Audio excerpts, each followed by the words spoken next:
Hello everyone. आज का हमारा टॉपिक है regulatory environment of USA FDA. USA में जो एफडीए है उसका रेगुलेटरी एनवायरनमेंट कैसा है वो देखेंगे हम आज। ठीक है। एफडीए जो होता है वो यूएसए का रेगुलेटरी बॉडी है। ठीक है। क्या रेगुलेट करता है ये? ड्रग्स को, मेडिकल डिवाइसेस को, इसको रेगुलेट करता है। ठीक है। ये इंश्योर करता है कि जो भी ड्रग है वो सेफ़ रहें, इफ़ेक्टिव रहें, क्वालिटी उनकी सही रहें। ठीक है। जो भी ड्रग्स आप ह्यूमंस के लिए इंटेंडेड है, ठीक है, तो वो लोग को इफ़ेक्टिव रहें और वो लोग को कोई साइड इफ़ेक्ट या एडवर्स इफ़ेक्ट कॉज ना करें।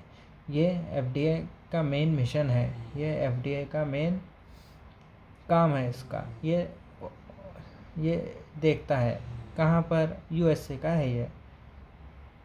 ठीक है। अब उसको हम डिटेल में देखेंगे। The regulatory environment of the USA FDA place a critical role. ये यूएसए में एफडीए जो है यूएसए में बहुत ही क्रिटिकल रोल प्ले करता है इन इंश्योरिंग। क्या इंश्योर करता है वो? Safety, efficacy and quality of products की सेफ्टी, एफिकेसी, क्वालिटी को इंश्योर करता है। कौन? एफडीए। कहाँ पर? यूएसए में एफडीए है जो कि इंश्योर करता है सेफ्टी, एफिकेसी और क्वालिटी ऑफ प्रोडक्ट्स कौन से products? Such as food, drugs, medical devices, biologics, cosmetics and tobacco. ठीक है। ये सब को रेगुलेट करता है ये। ठीक है। इसका सेकंड पॉइंट लिखेंगे हम। The FDA's regulations help to protect public health. ये जिसके जो रेगुलेशंस होते हैं ये क्या करते हैं? पब्लिक हेल्थ को प्रोटेक्ट करते हैं बाय ओवरसीइंग द अप्रूवल। कैसा है ये रेगुलेशन? कैसा ये एफडीए प्रोटेक्ट करता है? जो भी अप्रूवल्स होते हैं उसको देखता है ये, अप्रूवल सही है या नहीं है, और मैन्युफैक्चरिंग को देखता है ये, और मॉनिटर भी करता है ये प्रोडक्ट्स को। This regulatory framework consists of laws, regulations, policies and guidelines that govern the agency's responsibilities. ये regulatory framework किससे होता है? laws, regulations, policy और guidelines से complete होता है ये। अब हम FDA का मिशन देखेंगे। FDA का क्या मिशन हो सकता है? आप बोलिए। उसका प्राइमरी क्या है? उसका सेफ्टी, एफिकेसी और क्वालिटी को इंश्योर करे।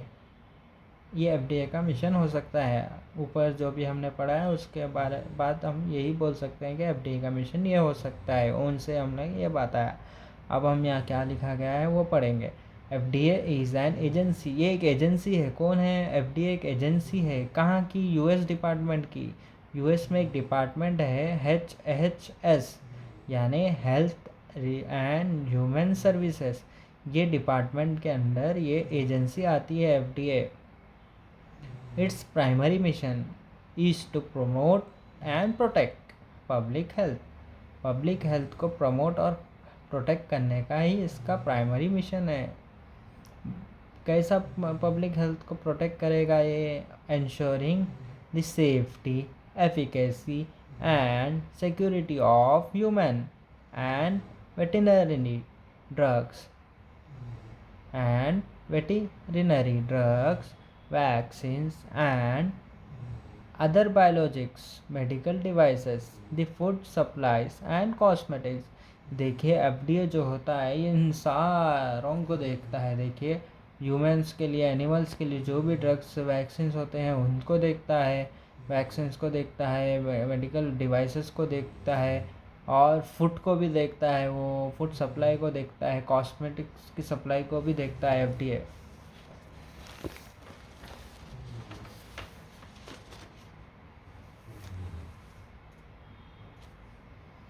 FDA's authority is derived from various laws passed by the US Congress। US Congress जो है ये एफडीए जो है यूएस कांग्रेस के द्वारा बहुत सारे लॉज को पास किया गया है, जब जाकर ये एफडीए अथॉरिटी फॉर्म हुई है।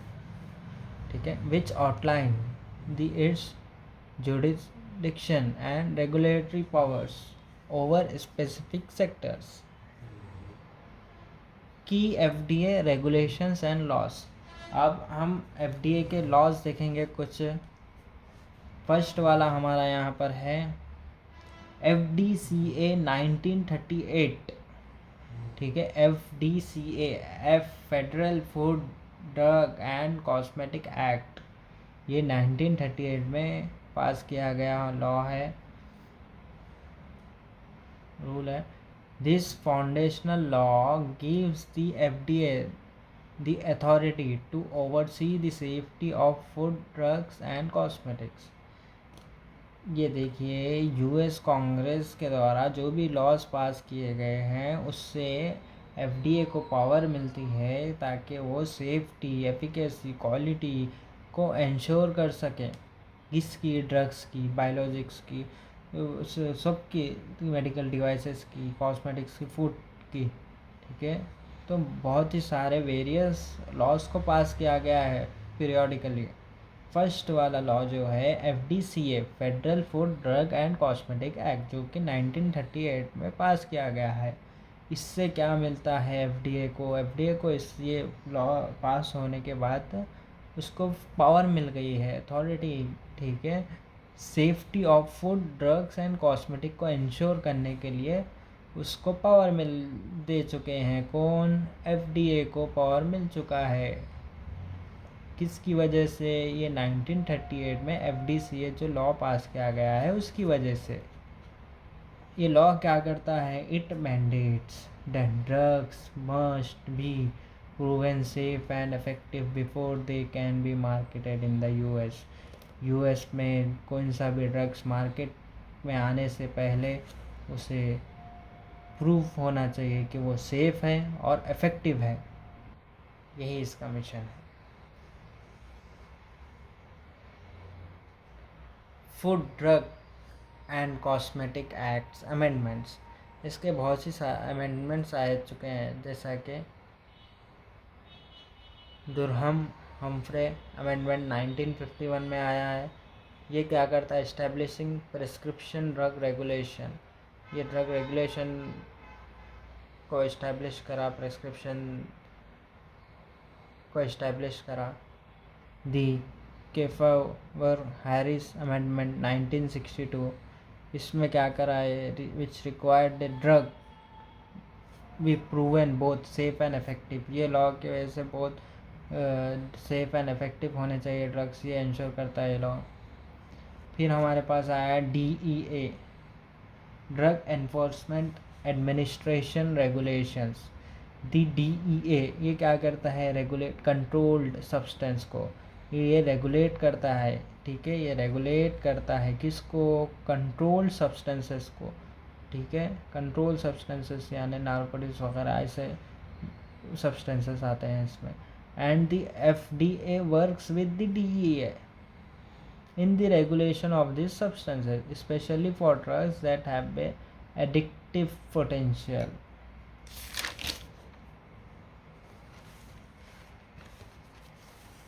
फिर हमारा दूसरा लॉ आता है, एक्ट आता है PHSA, public health service act. ये एक्ट क्या करता है? अथॉरिटी देता है FDA को, ठीक है, कि वो regulation of biologics such as vaccine, blood products and gene therapy, इसको रेगुलेट कर सकें, ठीक है। This law provides the FDA with the authority over the regulation of biologics, ठीक है। बायोलॉजिक्स के रेगुलेशन की अथॉरिटी मिल गई FDA को ये लॉ की वजह से। बायोलॉजिक्स क्या होते हैं? Vaccines, blood products and gene therapies. फिर नेक्स्ट हमारा एक्ट है FSMA, food safety modernization act 2011, 2011 food safety modernization act. इसमें क्या होता है? It gives the FDA more power to regulate food safety, focusing on preventing contamination। ये contamination को prevent करने के लिए ये लॉ लाया गया है। FDA's रेगुलेटरी डिविजन्स, इसके डिविजन्स देखेंगे अब हम। फर्स्ट वाला है CDER, center for drug evaluation and research. ये रेस्पॉन्सिबल होता है प्रिस्क्रिप्शन और OTC ड्रग्स के लिए। This center ensures that drugs meet rigorous standards for safety, efficacy, quality before they are approve for sale. ये क्या करता है, सेफ्टी, एफिकेसी और क्वालिटी को देखता है ड्रग की। CDRH, centre for devices and radiological health. ये क्या करता होगा आप बोलिए, ये डिवाइसेस और रेडियोलॉजिकल जो भी सब्सटेंसेस होते हैं उसको रेगुलेट करता है, ठीक है। It regulates medical devices including everything from simple bandages to complex surgical tools and diagnostic devices. It also oversee radiation emitting products.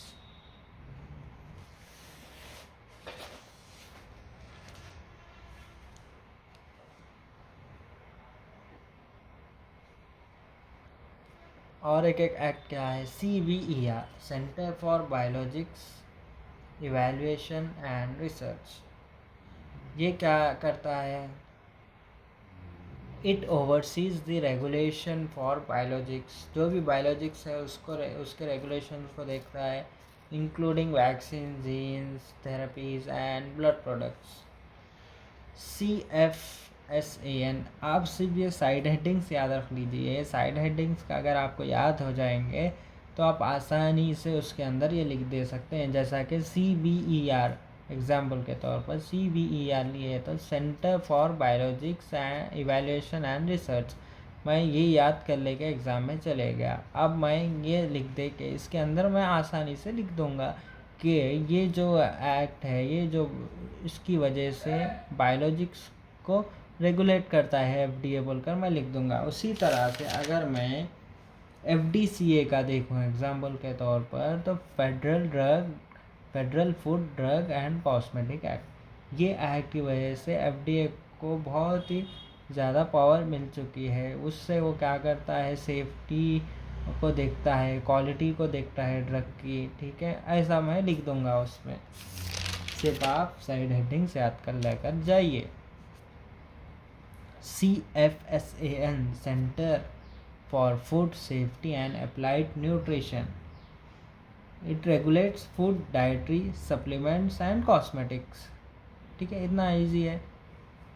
This center ensures that these products are safe, accurately labeled and meet other regulatory standards.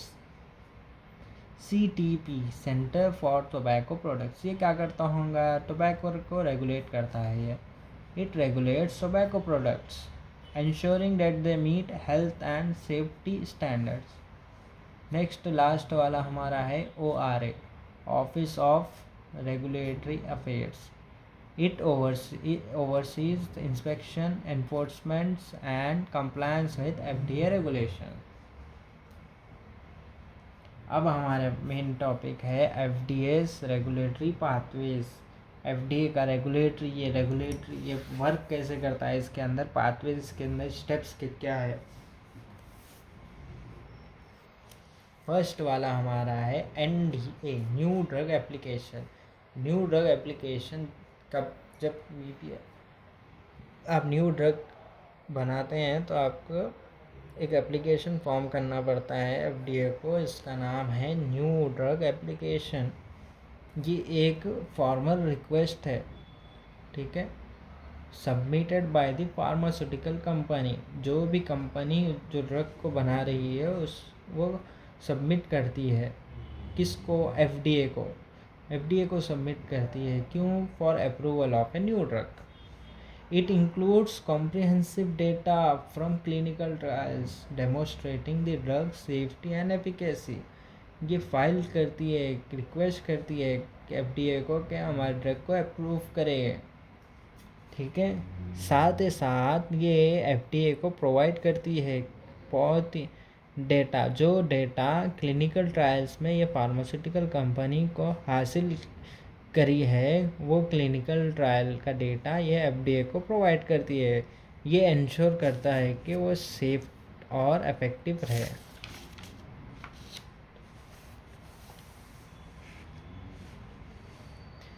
NDA के बाद आता है एएनडीए। एएनडीए यानी abbreviated new drug application. ये क्या होता है? Submitted for the approval of generic drug. ठीक है, आपने न्यू ड्रग बना लिया है, जो फार्मास्यूटिकल कंपनी है वो न्यू ड्रग का पहले क्लिनिकल ट्रायल वगैरह प्री क्लिनिकल ट्रायल कर लेके वो न्यू ड्रग डेवलप कर लिए। एक टाइम पीरियड तक वो उसके ओनर रहते हैं, उसके बाद भी ओनर रहते हैं, लेकिन एक टाइम पीरियड के बाद वो ड्रग को मैन्युफैक्चर करने के लिए हर किसी को राइट्स मिल जाते हैं। ठीक है, वो राइट्स को हासिल करने के लिए कोई थर्ड पार्टी जो होता है उसको एएनडीए, एक टाइम पीरियड के बाद एएनडीए फॉर्म आता है, उसको फाइल करना पड़ेगा। ठीक है, एएनडीए जो है जेनरिक ड्रग्स के लिए है। न्यू ड्रग जो भी होता है एक टाइम पीरियड के बाद वो ड्रग को मैन्युफैक्चर करने के लिए थर्ड पार्टी को राइट्स मिलते हैं। वो राइट्स हासिल करने के लिए एएनडी एप्लीकेशन फॉर्म करना पड़ता है, फाइल करना पड़ता है। BLA biologics license application, the pathway for obtaining approval for biologics. ये BLA जो है ये इससे हमें अप्रूवल मिलता है बायोलॉजिक्स के लिए, वैक्सीन्स, जीन थेरेपीज और मोनोक्लोनल एंटीबॉडीज के लिए। INDA investigational new drug application. ये क्या करता है? क्लिनिकल ट्रायल्स जो करना चाहते हैं, जो भी फार्मास्यूटिकल कंपनी है, जो भी स्पॉन्सर वगैरह जो भी है, जो क्लिनिकल ट्रायल्स ह्यूमंस के ऊपर करना चाहते हैं, वो लोग FDA को ये फॉर्म फिल कर कर एप्लीकेशन फॉर्म देंगे। अगर वो डेटा से सेटिस्फाई हो गया FDA तो क्लिनिकल ट्रायल करने के लिए अप्रूवल मिलता है। ये क्लिनिकल ट्रायल करने के लिए परमिशन लेटर आपको INDA से मिलेगा, इन्वेस्टिगेशनल न्यू ड्रग एप्लीकेशन। ठीक है, साथ ही साथ ये डेटा क्या प्रोवाइड करते हैं फाइल करते वक्त? प्री क्लिनिकल स्टडीज़ प्रोवाइड करते हैं। फिर आता है हमारा प्री मार्केट नोटिफिकेशन 510 के। ये किसके लिए है? For medical devices. This pathway allows manufacturers to submit evidence that their product is substantially equivalent to a legal marketed device. ठीक है, जो भी दूसरा प्रोडक्ट बनाते हैं उससे ये प्री मार्केट नोटिफिकेशन से बताते हैं कि दोनों सेम क्वालिटी के हैं बोल के, ये फॉर्म से बताते हैं।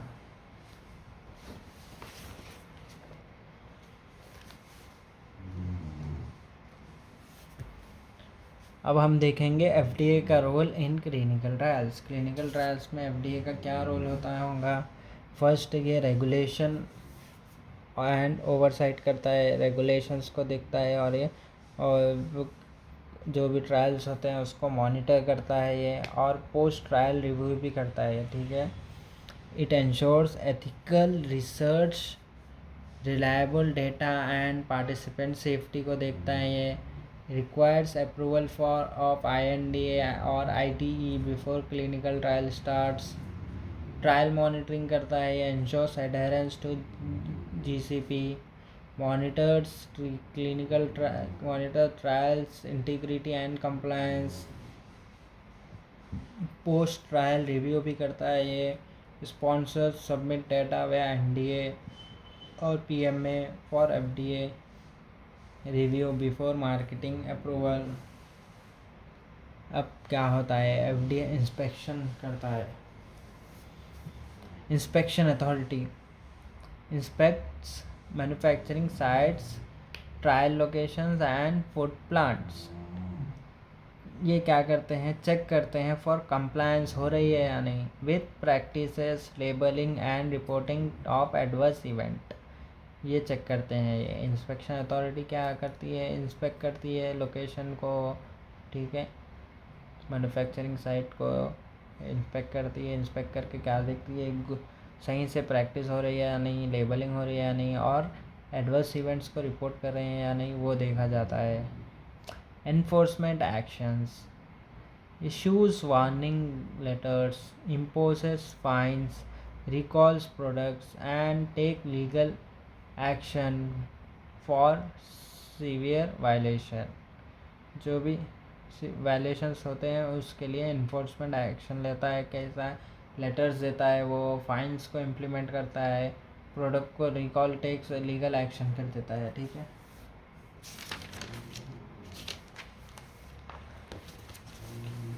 आंसर ख़त्म पे है, थोड़ा ये लास्ट पेज है। फिर आता है हमारा पीएमएस यानी पोस्ट मार्केटिंग सर्वेलेंस। इस ये क्या करता है, मॉनिटरिंग करता है। किसकी मॉनिटरिंग करता है, ड्रग की मॉनिटरिंग करता है। आफ्टर जो भी ड्रग है मार्केट में अप्रूवल होने के बाद, मार्केट में आ गए बाद में, ये मॉनिटर करता है। ट्रैक्स एडवर्स इवेंट्स, क्या करता है फिर, एडवर्स इवेंट को ट्रैक करता है through MedWatch, conduct regular inspection. फिर क्या करता है, रिस्क मैनेजमेंट भी करता है, implements REMS for drugs with safety risk.